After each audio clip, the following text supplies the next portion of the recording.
আমাদের সমগ্র মন্ত্র প্রাঙ্গণ জুড়ে রয়েছে তামিলনাড়ুর শিল্প উৎসবের ছোঁয়া, যা দিয়ে রয়েছে মণ্ডপ প্রাঙ্গণের সর্বত্র। আর রয়েছে দীপ্যমান প্রদীপের আদলে অপূর্ব নারকেল পাতা, উনুনের কাঠ।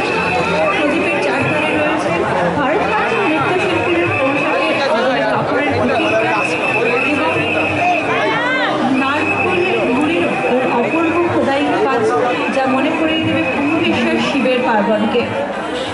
আমাদের মূল মণ্ডপ তৈরি হয়েছে তামিলনাড়ুর ঐতিহ্যবাহী গোপুরমের আদলে এবং মণ্ডপের চারটি মূল স্তম্ভে দেখা যাবে তামিলনাড়ুর প্রাপ্ত মায়ের 16টি বিভিন্ন রূপ। এবং তামিলনাড়ুর ভাস্কর্যের অন্যতম উল্লেখযোগ্য দশভুজা দুর্গার শ্বেত পাথরের মূর্তির আদলে এবছর আমাদের মৃন্ময়ী মা।